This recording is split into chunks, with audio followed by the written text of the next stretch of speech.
RAC PFC share को RAC PFC के अंदर आज फिर से बहुत ज़ोरदार मोमेंटम है सर। ये इसमें तो कोई दो राय नहीं कि पावर स्टॉक्स अभी भी काफ़ी ड्यू हैं, शायद तेज़ी और दिखा सकते हैं। पिछला साल बहुत ही शानदार था और ये पॉलिसी बेस्ड है, आपको पता है।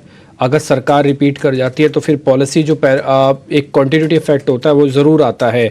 सर आरएसी पीएफसी को अभी और कितना देखा जा सकता है ऊपर? ये कहीं तो जस्टिफाई करेंगे ना वैल्यूएशन। आप इसका साल का चार्ट दिखाना, प्रोड्यूसर साहब, अविनाश सर जब बोल रहे होंगे आप इसका ईयरली रिटर्न दिखाना आरएसी और पीएफसी का।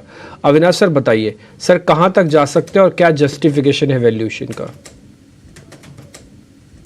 देखिए, पहली बात तो डिम्पी, आरएसी के जो नतीजे आ गए मेरे ख्याल से उम्मीद से बहुत बेहतर आ गए।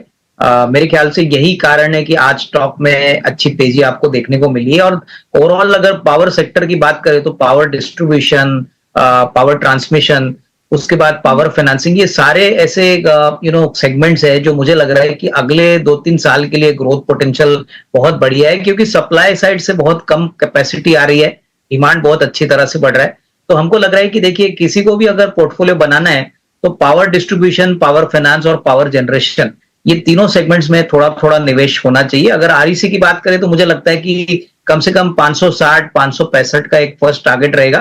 पीएफसी भी मुझे लगता है कि अच्छी खासी बढ़त यहाँ पे पॉसिबल लग रही है, क्योंकि पावर फाइनेंस कॉर्पोरेशन का जो फंडिंग का जो बिजनेस है वो बहुत तेजी से चल रहा है। अगले 2-3 साल के लिए एक बहुत बढ़िया पोटेंशियल आने वाला है। प्लस अगर नई गवर्नमेंट आती है इलेक्शन के बाद तो बजट में पावर जनरेशन को लेके और पावर इंफ्रास्ट्रक्चर को लेके बहुत बड़े अनाउंसमेंट्स आने की उम्मीद है।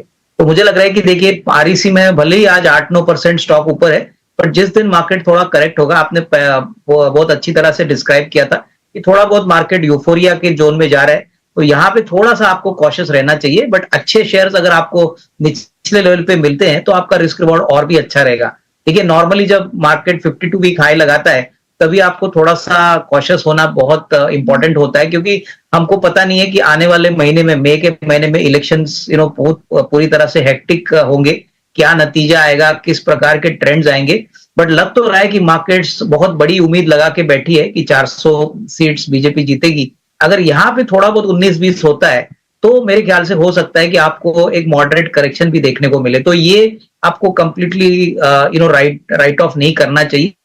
हालांकि हमको लग रहा है कि डेफिनेटली नतीजे जो आएंगे वो more or less I think in line with market expectation रहेंगे। लेकिन इलेक्शन में हम कुछ कह नहीं सकते, तो स्टॉक स्पेसिफिक रवैया ले लीजिए और थोड़ा सा मेरे ख्याल से मार्जिन ऑफ सेफ्टी रखिए। जब भी आप कोई भी स्टॉक खरीदते हो तभी उसमें मार्जिन ऑफ सेफ्टी होना बहुत जरूरी है। तो आरईसी में करंट लेवल पे वही खरीदे जिनको 1.5-2 साल का टाइम फ्रेम रखना है। अदरवाइज थोड़ा सा करेक्शन के बाद इसको खरीदे तो मेरे ख्याल से ज्यादा रिस्क रिवॉर्ड।